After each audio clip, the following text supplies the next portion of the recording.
Welcome in, educators. Let's dive right into today's explainer. I am Dr. LaKeacha Jett, and today we are exploring an absolutely essential science of reading concept. And it's one that truly comes alive when we move from, just nodding along at a graphic to actually teaching it in our classrooms. Today, we're going to look at exactly why the letter K stands for knowledge that builds comprehension and how it directly impacts the very student sitting in front of you every single day. So let me ask you this. Have you ever had one of those massive light bulb moments when you were forced to explain a super complex educational framework to a colleague? That happens to us all the time in education, right? We hear the buzzwords, we look at the graphics, we nod our heads because we know it's important. But honestly, it's not until we actually have to model it, until we have to make it make sense to someone else, that the learning becomes completely 100% real for us. I actually remember a while back, I was prepping to teach Scarborough's reading rope, and I was desperately wanting teachers to see that reading is far, far more than just one isolated skill. It isn't just phonics, it's not just vocabulary, it's like a giant puzzle. Skilled reading actually happens when multiple different strands are strengthened and tightly woven together. So, to make this super concrete, I actually pulled a teacher up to the front of the room to help me model the whole thing out. We literally grabbed pipe cleaners to represent the different strands of the reading rope. We had one set of pipe cleaners for the language comprehension strands, background knowledge, vocabulary, language structures, verbal reasoning, and literacy knowledge. And then we added a second set for the word recognition strands, phonological awareness, decoding, and sight recognition. Now, at first, they were completely separate in our hands. But as we started discussing each part and how it supports reading, we started twisting those pipe cleaners together. And the more we connected them, the stronger the rope became. We just kept twisting and twisting until they were completely unified into one solid piece. Okay, so here's where it gets good. I asked the teacher to try and pull those twisted pipe cleaners apart. And let me tell you, that was the moment. Because once those things were twisted together, it was incredibly difficult to separate them. We tugged at one part, but the strands were just totally locked in. It hit me right then. Yes, this is it. We could physically see right in front of us that skilled reading is not built from one isolated skill. It is built from many different strands all working together. So what's the crucial takeaway here?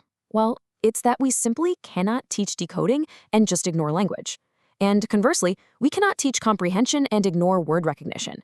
If we truly want our students to become strong readers, there's no way we can expect them to understand complex texts if they completely lack the knowledge, the vocabulary, and the language needed to actually make meaning out of it. And honestly, that perfectly brings us to the K in our science of reading journey, knowledge building, which is just a formal way of describing the process of helping students develop background knowledge, vocabulary, and content understanding. Did you know that some studies actually suggest background knowledge plays an even bigger role in reading comprehension than general reading ability or IQ? It's true. We really have to remember that students don't just read with empty minds. They bring everything they already know to the text. So the more they know about a topic, the more they can connect ideas, make inferences, and actually remember what they're reading. Just picture a student reading a text about a volcano for a second. If they can easily decode the word volcano, great. But if they don't understand the concepts of lava or eruption or magma, pressure or landforms, well, comprehension suddenly becomes so much harder. Background knowledge literally gives comprehension something to physically hold on to. Or let's take a historical example. Reading the words civil rights movement on a page is vastly different from truly understanding segregation, protest, justice, citizenship, and the deep, deep historical context surrounding all of it. Without that specific vocabulary and context, the text just becomes significantly more difficult for them, no matter how perfectly that student can read the words out loud. Because at the end of the day, reading is not just about getting the words right on the page, is it? It's about comprehending the text so you can understand the world. Students have to understand the actual world those words are describing. And the science of reading reminds us that comprehension depends equally on word recognition and language comprehension. Okay, so what does this actually look like in your classroom on a random Tuesday morning? Well, as teachers, we have to be incredibly intentional about building this knowledge. We do this through rich read-alouds. We use content-rich texts, and we guide structured discussions. We build it through explicit vocabulary instruction, through writing, and absolutely crucially, by using connected texts across days and weeks, which gives our students the opportunities to talk, think, question, and connect all those brilliant ideas. Now, I'm not going to lie, this requires a pretty massive paradigm shift from us as educators. Because knowledge building is not just some quick little warm-up activity you do before the quote-unquote real lesson begins. Actually, scratch that.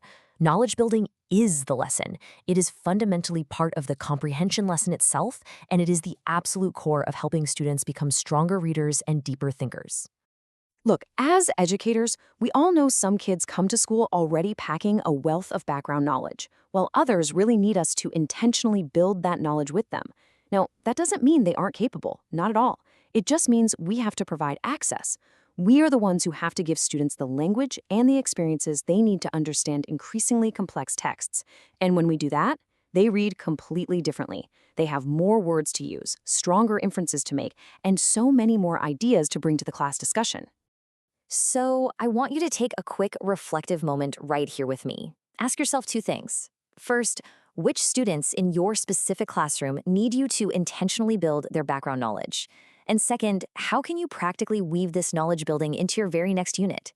Just take a second to think about your own students, your upcoming instructional plans, and how you can actually start applying this tomorrow morning. I'm going to leave you with this final, really powerful thought. Every single strand of that reading rope matters to student success, every single one. And knowledge is one of those strands we simply cannot afford to ignore. If we want students to comprehend deeply, we have to help them know deeply. So, here's my final question for you. What knowledge are you going to build tomorrow morning? Thank you so much for joining me for this explainer, and I truly hope this empowers you to intentionally build that vital knowledge in your own classrooms.